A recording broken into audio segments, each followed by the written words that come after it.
Hello and welcome to the class. आज हम लोग नोट्स लिखेंगे, ठीक है।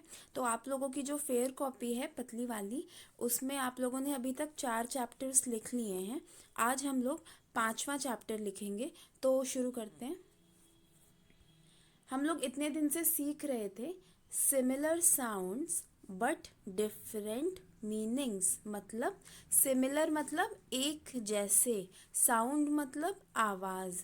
तो वो शब्द जिसमें आवाज़ एक जैसी आती है, मतलब बोलने पर वो एक जैसे हैं, बट लेकिन डिफरेंट मतलब अलग अलग, मीनिंग मतलब अर्थ या फिर मतलब। तो मतलब कि इसमें बोला गया है कि शब्द जो हैं वो सुनने में बोलने में तो एक जैसे होते हैं, पर उनका मतलब बिल्कुल अलग अलग होता है। तो ऐसे ही शब्द हम बहुत दिनों से देख रहे थे। अब हम लोग आज उसको अपनी नोट्स की कॉपी में लिख लेंगे, ठीक है। तो आप लोग सबसे ऊपर हेडिंग डाल लीजिए चैप्टर 5, जैसे कि मैंने लिखा हुआ है। और उसके बाद हम लोग 10 ऐसे अलग अलग नंबर डाल करके ऐसे शब्दों को देखेंगे जिसको सुनने में एक जैसे हैं पर अर्थ अलग अलग हैं, ठीक है।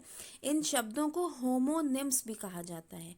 होमोनिम्स, वो लिखना नहीं है, मैं लिख के आप लोगों को बता दे रही हूँ आपकी बस नॉलेज के लिए, ताकि आप समझ जाएं। तो देखिए यहाँ पर लिखा हुआ है ना काली इंक से, HOMONYMS।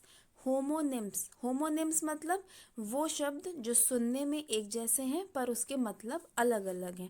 अब हम शुरू करते हैं एक एक करके ऐसे शब्दों को देखना। सबसे ऊपर आप अपनी कॉपी में डेट डाल करके हेडिंग डाल लीजिएगा।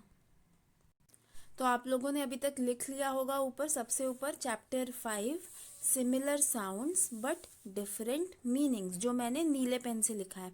अब हम लोग एक एक करके लिखना शुरू करेंगे। तो देखते हैं 1 नंबर पे क्या है। 1 नंबर पे है HOLE, hole. HOLE hole. Copy में 1 नंबर डाल के लिखेंगे होल। HOLE होल मतलब होता है छेद। जैसे मैंने अलग अलग कलर के इंक से लिखा है, आप भी अलग अलग कलर के पेन से लिखिएगा। अगर आप ऊपर काला वाला काले पेन से लिख रहे हैं, तो जो चीज़ मैंने लाल पेन से लिखी है उसको आप लोग नीले पेन से लिख लीजिएगा, ठीक है। तो याद रहेगा। होल मतलब होता है छेद। जैसे कि चूहे जो हैं वो बिल बनाते हैं ना, तो उसको भी मतलब होल कहते हैं। उसके बाद कपड़ों में जो छेद हो जाते हैं उसको भी होल कहते हैं। उसका स्पेलिंग होता है HOLE, होल। उसी लाइन में उसी के सामने थोड़ा दाहिने तरफ आगे बढ़ कर के हम लोग होल का दूसरा स्पेलिंग लिखेंगे, जो कि W से शुरू होता है। WHOLE, whole. इसको भी होल बोलेंगे, उसको भी होल बोलेंगे। इस वाले होल का मतलब है पूरा का पूरा। पूरा का पूरा, जैसे कि अगर हम आपका टेस्ट लें और आप हमसे पूछें कि मैम टेस्ट में क्या आएगा, और मैं बोलूँ होल। होल मतलब कि जितना अभी तक पढ़ाया है वो सब, तो उस चीज़ को पूरे के पूरे को बोलते हैं होल। या फिर घर में खाना बना हो और खाना ख़त्म हो जाए, तो क्या बोलेंगे कि पूरे का पूरा खाना ख़त्म हो गया, होल फूड, ठीक है। तो 2 तरीके के होल हम लोगों ने देख लिए। अगर आप ध्यान देंगे यहाँ पर, तो पहले वाले होल और दूसरे वाले होल में सिर्फ एक डब्लू का अंतर है, ठीक है। जो दाहिने तरफ पे है उसमें आगे हमने डब्लू लगा दिया है। दोनों को ही हम लोग होल बोल रहे हैं।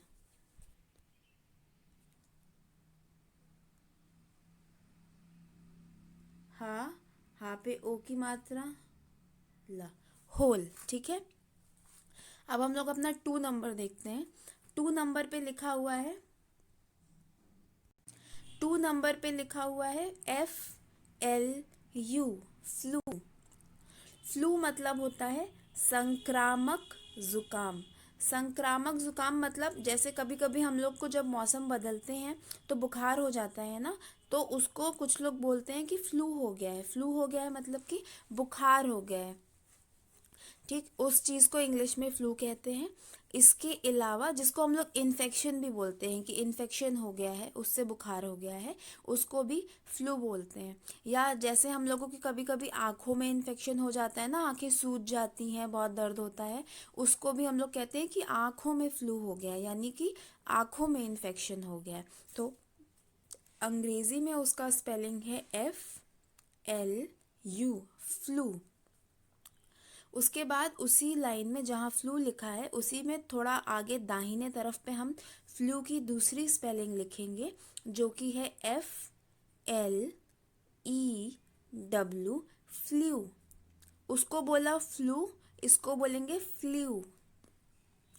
ठीक है, इस फ्लू का मतलब होता है उड़ान भरी। जैसे कि आपके खिड़की पे कोई चिड़िया आके बैठी हो और वो उड़ जाए तो हम लोग बोलेंगे बर्ड फ्लू, मतलब चिड़िया उड़ गई। ठीक है, तो उस जगह पर हम लोग अंग्रेजी में FLEW,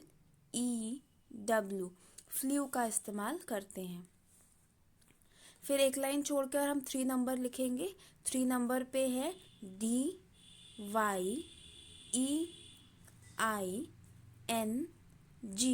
डाइंग। इसको बोलेंगे डाइंग।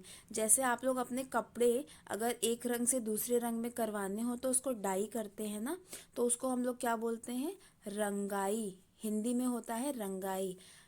और बालों में भी कई लोग कलर लगाते हैं जब बाल सफ़ेद हो जाते हैं, या रंग बदलवा के कोई लाल करवा लेता है, कोई कुछ अलग रंग का स्टाइल करवा लेता है, तो उन सबको क्या बोलते हैं, बालों को डाई करना। ठीक है, तो उसी को यहाँ पर बोला गया है डाइंग, रंगाई। उसी लाइन में दाहिने तरफ आप लिखिए DYING, डाइंग।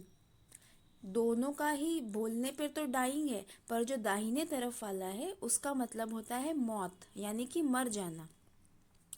अगर कोई किसी को बोलना हो कि मैं मर रहा हूँ तो वो क्या बोलेगा, आई एम डाइंग। ठीक है, तो देखिए सुनने में एक जैसे ही हैं पर मतलब अलग अलग है। फिर हम लोग चौथे पे आएंगे। चौथा है हमारा फेयर, FARE, फेयर। फेयर मतलब होता है किराया।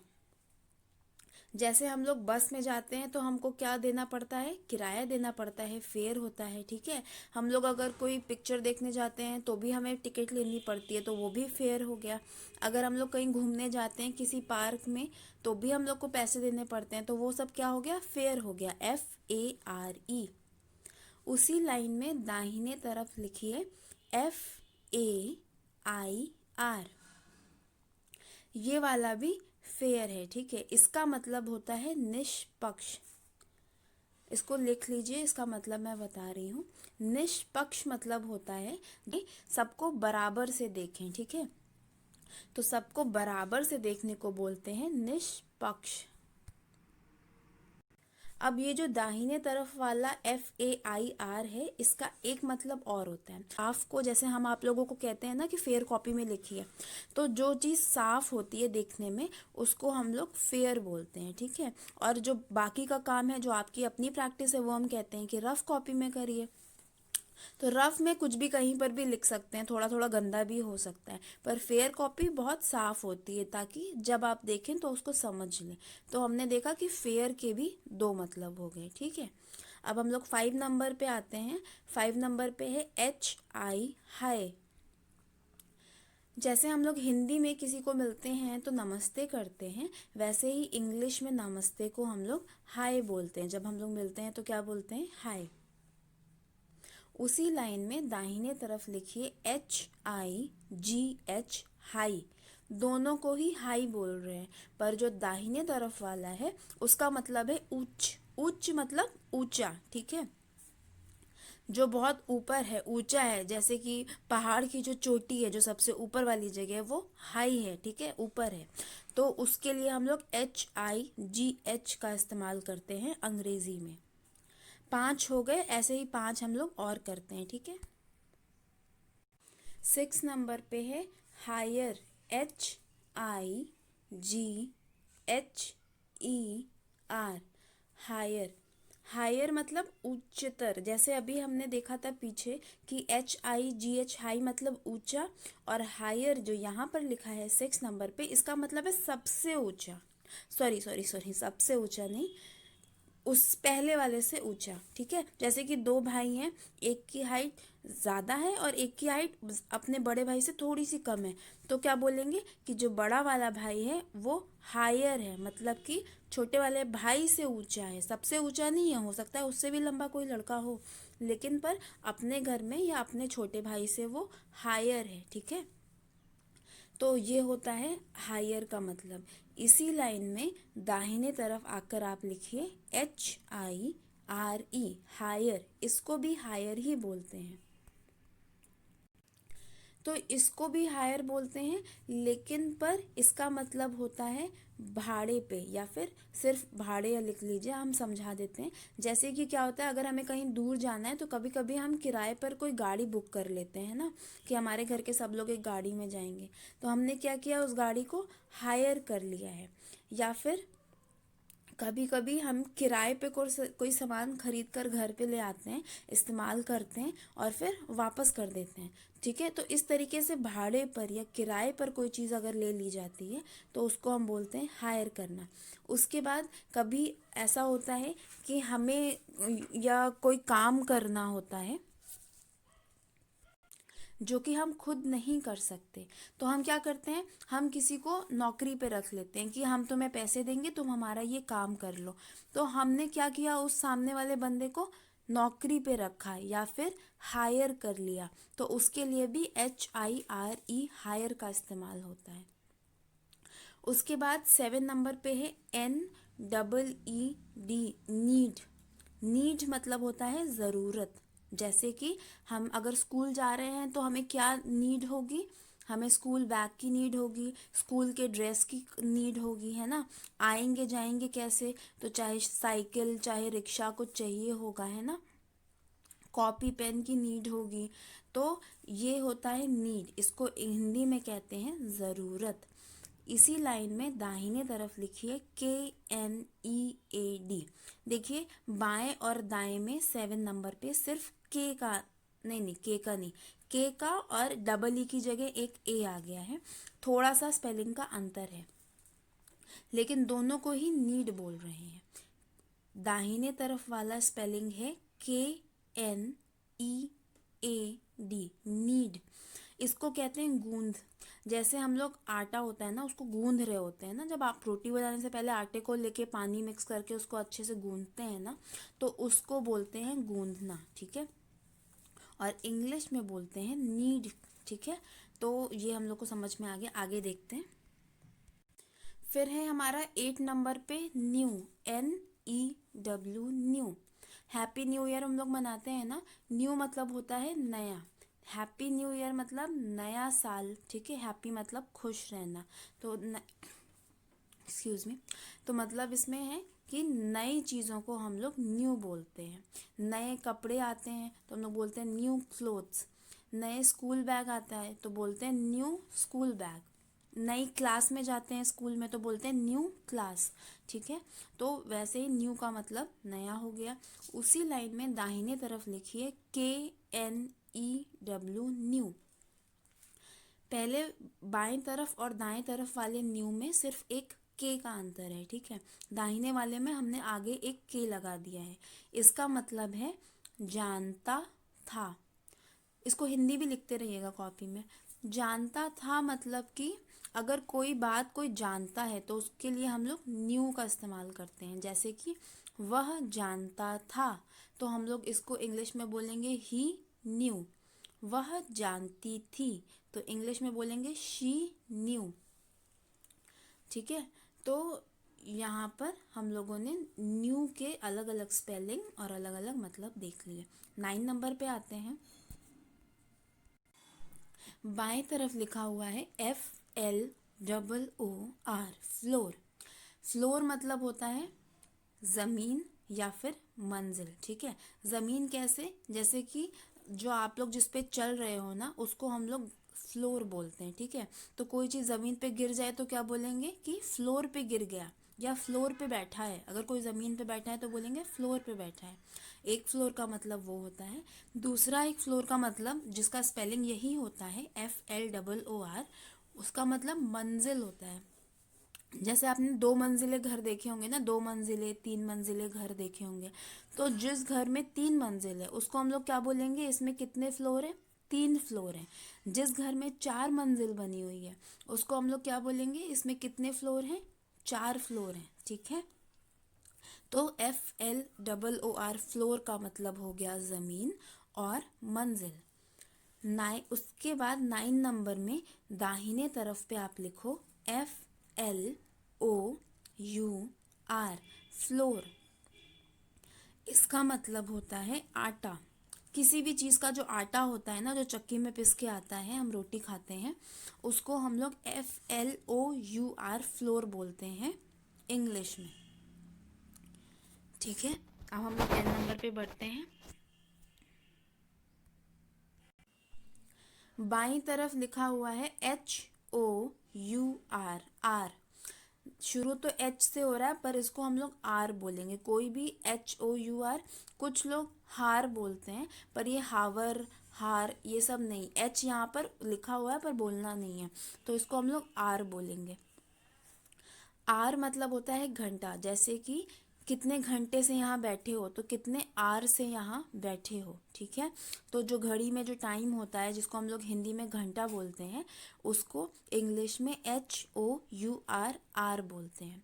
उसी लाइन में आप दाहिने तरफ देखेंगे तो लिखा है OUR, इसको भी आर बोलते हैं। कुछ लोग इसको आवर भी बोलते हैं, कुछ लोग आर भी बोलते हैं। मतलब होता है हमारी या फिर हमारा या हमारे। इसका जो री रे रा है वो आप बदल सकते हो, पर OUR का मतलब होता है हमारे। ठीक है। तो आप ये 10 अपने फेयर कॉपी में अभी तक लिख चुके होंगे। अगर कुछ छूट गया है तो वापस जा कर के या वीडियो को रोक करके देख लीजिए। तो ये हमारा आज 5वां चैप्टर हमने अपनी कॉपी में लिख लिया है। अब हम लोग आगे बढ़ेंगे और हमने अभी तक जो इंग्लिश के 2 नियम सीखे हैं। पहला है ता है, ती है, ते है का अंग्रेज़ी कैसे बनाएं, और दूसरा है रहा है, रही है, रहे हैं का अंग्रेज़ी कैसे बनाएं। आज हम लोग अपना तीसरा नियम सीखेंगे जो कि काफ़ी आसान है। तो अब हम लोग वो शुरू करते हैं। ठीक है। इसमें अब लिखना नहीं है, बस समझना है। हमारा तीसरा जो नियम है वो है गा गी गे। मतलब उन वाक्यों में जिसमें लास्ट में अंत में गा गी गे आता है वो देखेंगे। ठीक है। जैसे मैं जाऊंगा, वो आएगी। मतलब कोई ऐसी बात जब हम बोलते हैं जो अभी नहीं होगी, बाद में होने वाली है, उसमें हम लोग इस वाले नियम को लगाते हैं। ठीक है। तो इसका नियम क्या है पहले मैं वो बता दे रही हूँ। इसमें सबके साथ, ठीक है, अभी तक हमने जितने 10 सीखे हैं ना, आपका कौन कौन सा है, 1 मिनट बताती हूँ।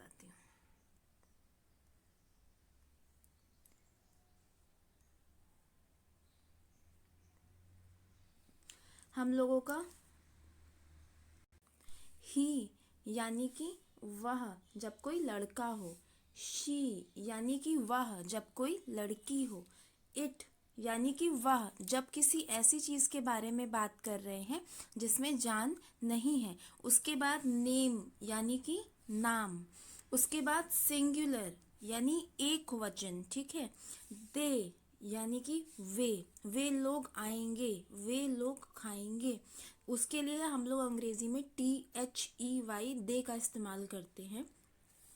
उसके बाद वी मतलब हम, यू मतलब तुम, आई मतलब मैं, एक्सक्यूज मी, प्लूरल यानी कि बहुवचन। ये सब कुछ, ठीक है। अभी तक के नियम में किसी के लिए कुछ अलग नियम थे, किसी के लिए कुछ अलग नियम थे। इस वाले में क्या है कि इन सब के साथ अगर हम लोग गा गी गे लगेगा तो क्या लगाएंगे, विल। ये जो रेड इंक से लिखा हुआ है WILL, विल, इसको बोलते क्या है,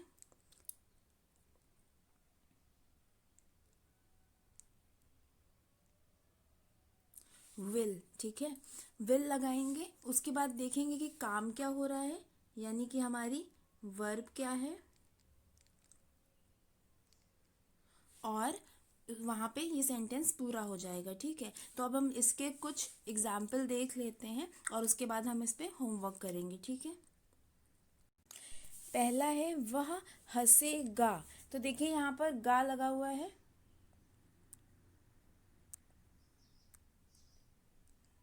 अगर गा लगा हुआ है तो हम लोग क्या लगाएंगे, WILL विल। उसके बाद देखेंगे कि काम क्या हो रहा है, यहाँ पे क्या काम कर रहा है, हंस रहा है। तो हंसने को इंग्लिश में कहते हैं लाफ, LAUGH लाफ। वह हंसेगा मतलब लड़का है कोई, तो लड़के के लिए जब वह बोलना होता है तो इंग्लिश में हम लोग ही का प्रयोग करते हैं, HE ही का। तो हो जाएगा ही विल लाफ। 2 नंबर पे है वह पूछेगी। वह पूछेगी कोई लड़की है, तो लड़की के लिए जब इंग्लिश में वह बोलना होता है तो हम लोग शी का प्रयोग करते हैं, इसीलिए हमने सबसे पहले लिखा SHE शी।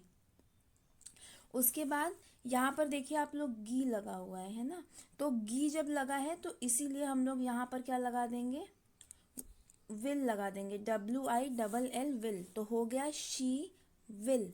आगे वो क्या काम कर रही है, वो पूछ रही है। ठीक है, तो पूछने को इंग्लिश में कहते हैं आस्क, ASK आस्क। फिर 3 नंबर पे है वह चला जाएगा। वह चला जाएगा, यहाँ पर हम लोग चला जाएगा मतलब अगर किसी निशान के बारे में या किसी दाग के बारे में बात करें तो बोलते ना कि अरे ये दाग चला जाएगा, तो यहाँ पर इसीलिए हमने इट का प्रयोग किया है। हम किसी ऐसी चीज़ के बारे में बात कर रहे हैं जिसमें जान नहीं है, तो इसीलिए हमने IT इट लगाया। उसके बाद फिर क्योंकि यहाँ पर गा लगा हुआ था इसीलिए हमने यहाँ पर WILL विल लगा दिया। उसके बाद क्या काम हो रहा है, चला जाएगा। ठीक है, तो जाने को इंग्लिश में कहते हैं गो। तो हो जाएगा वह चला जाएगा, इट विल गो। आगे देखते, 4 नंबर पे है रश्मि खाना बनाएगी। रश्मि लड़की का नाम है तो हमने उसको ऐसे ही लिख दिया। उसके बाद यहाँ पर हमारा गी है, इसीलिए हम लोगों ने गी के लिए क्या लिखा, WILL विल। उसके बाद वो क्या काम कर रही है, खाना बना रही है। तो खाना बनाने को इंग्लिश में कहते हैं कुक, COOK कुक।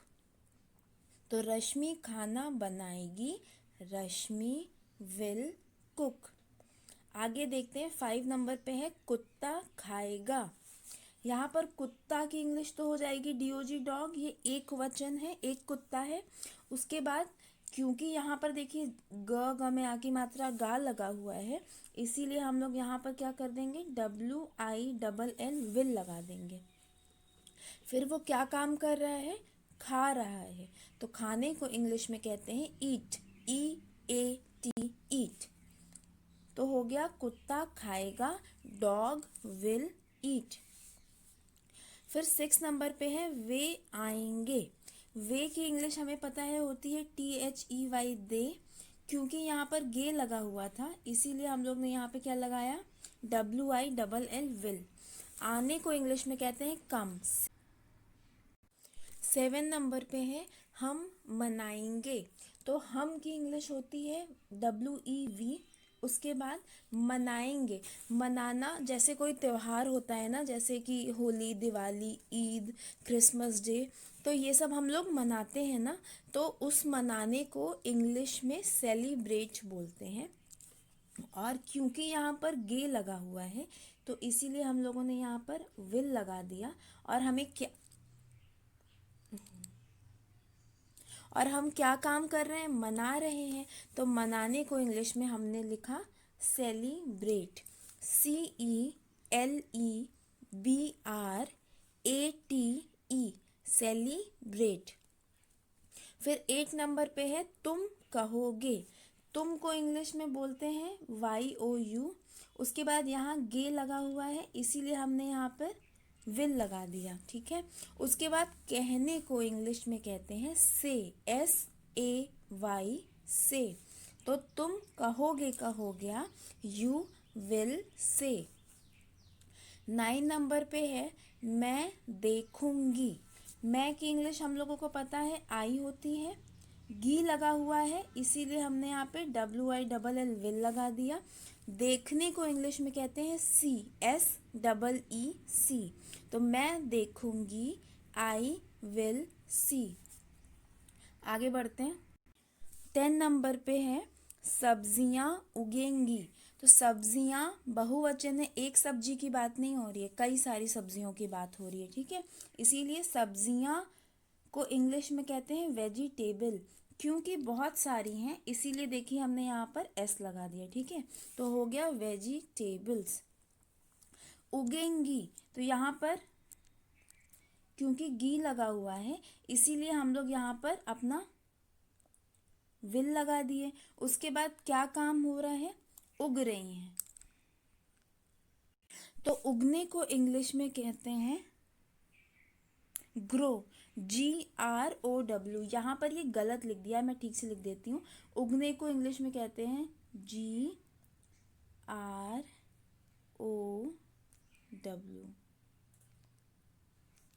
ठीक है। तो सब्जियां उगेंगी, वेजिटेबल्स विल ग्रो।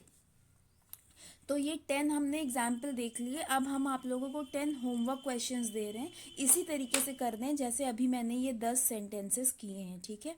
तो शुरू करते हैं होमवर्क। होमवर्क रफ कॉपी में लिख लीजिए। पहला है वह खेलेगा, वह खेलेगा। तो गा लगा हुआ है तो आप विल लगा देंगे, ठीक है। यहाँ पर ध्यान दीजिएगा ग लगा है। उसके बाद खेलने को इंग्लिश में क्या कहते हैं, PLAY, प्ले। 2 नंबर पे है वह गाएगी, गाएगी, गी लगा हुआ है तो विल लगा लीजिएगा। गाने को इंग्लिश में क्या कहते हैं, SING, सिंग। फिर तीसरे नंबर पे है वह जल जाएगा। यहाँ पर गा लगा हुआ है तो समझ लीजिएगा यहाँ पर आप लोग वह के लिए इट का प्रयोग करिएगा, ठीक है, IT, इट का। गा है इसलिए यहाँ पर विल हो जाएगा। और जलने को इंग्लिश में क्या कहते हैं, BURN, बर्न। वह जल जाएगा तो क्या हो जाएगा, इट विल बर्न। और कोई भी वाक्य अंग्रेजी में जब खत्म करे तो प्लीज़ उसके बाद ये फुल स्टॉप लगाना ज़रूरी है। बिंदी, काली बिंदी, काली नीली जो भी लिख रहे हैं जिस पेन से, वो बिंदी लगाना ज़रूरी है, फुल स्टॉप। मतलब कि अब हमारा ये वाक्य ख़त्म होता है। जैसे हम लोग हिंदी में पूर्ण विराम लगाते हैं ना, उसी तरीके से इंग्लिश में फुल स्टॉप लगाया जाता है। 4 नंबर पे राधिका साफ करेगी। राधिका लड़की का नाम है तो लिख दीजिएगा राधिका की स्पेलिंग होती है RA,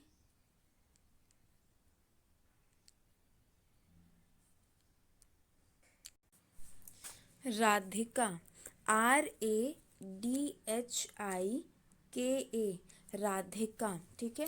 फिर यहाँ पर गी लगा हुआ है तो आप समझ लीजिएगा क्या करना है, 4 नंबर पे विल लगाना है। साफ कर रही है, ठीक है। तो साफ करने को इंग्लिश में क्लीन कहते हैं, CLEAN, क्लीन। उसके बाद हमारा 5 नंबर पे है सेब गिरेगा। सेब को इंग्लिश में क्या कहते हैं, एप्पल, APPLE, एप्पल। यहाँ पर गा लगा हुआ है इसीलिए हम लोग WILL विल लगाएंगे। गिरेगा, ठीक है। तो गिरने को इंग्लिश में कहते हैं फॉल, FALL, फॉल। 6 नंबर पे है वे करेंगे। तो गे लगा हुआ है यहाँ पर तो क्या लिखेंगे, हम लोग विल लगाएंगे। करने को, कोई भी काम करने को हम लोग क्या कहते हैं, डू, DO, डू। तो यहाँ पर आप डू लिख लीजिएगा। वे जो है, वे के लिए क्या लिखेंगे, दे लिखेंगे, THEY, दे। 7 नंबर पे हम पूरा करेंगे। हम का पता है वी होता है, गे लगा हुआ है इसलिए विल लगा दीजिएगा। और पूरा करने को, पूरा करने को कहते हैं कंप्लीट, COMPLETE, कंप्लीट। 8 नंबर पे है तुम लिखोगे। तुम को इंग्लिश में यू कहते हैं, YOU। लिखने को इंग्लिश में कहते हैं राइट, WRITE, राइट। और क्योंकि यहाँ पर गे लगा हुआ है यहाँ पे, तो हम लोग को क्या करना है, विल लगा देना है, ठीक है।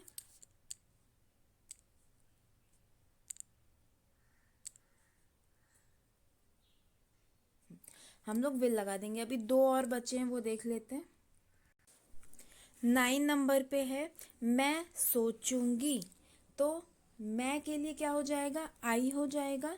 यहाँ पर गी लगा हुआ है तो विल लगा देंगे, WILL, विल। फिर क्या काम कर रहे हैं, सोच रहे हैं। तो सोचने को इंग्लिश में कहते हैं थिंक, THINK, थिंक।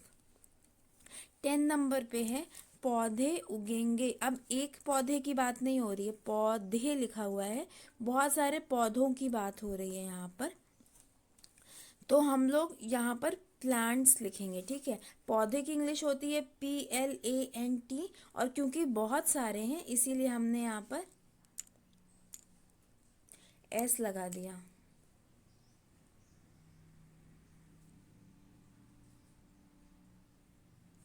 अच्छे से नहीं हो रहा, 1 मिनट।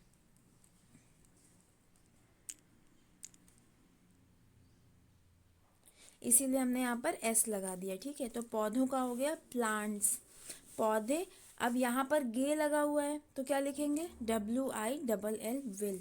क्या काम कर रहे हैं, उग रहे हैं, ग्रो कर रहे हैं। तो GROW, उगने को इंग्लिश में कहते हैं GROW, ग्रो। तो पौधे उगेंगे, प्लांट्स विल ग्रो। तो ये हमारे 10 होमवर्क के क्वेश्चंस भी पूरे हो गए हैं। अब आप लोग इसको कर लीजिएगा, ये नियम याद कर लीजिएगा, ये बहुत आसान सा है। फिर अगर ये सबको समझ में आ जाएगा तो हम कल जो है वो दूसरा नियम स्टार्ट कर देंगे, ठीक है। तो आज के लिए आप लोग की क्लास यहाँ पे ख़त्म होती है। कुछ अगर पूछना हो या कहना हो तो प्लीज़ आप किसी भी तरीके से बोल सकते हैं, या मोबाइल पे व्हाट्सएप मैसेज कर सकते हैं, कॉल कर सकते हैं, या फिर यूट्यूब पे नीचे कमेंट में कुछ लिख सकते हैं। Thank you.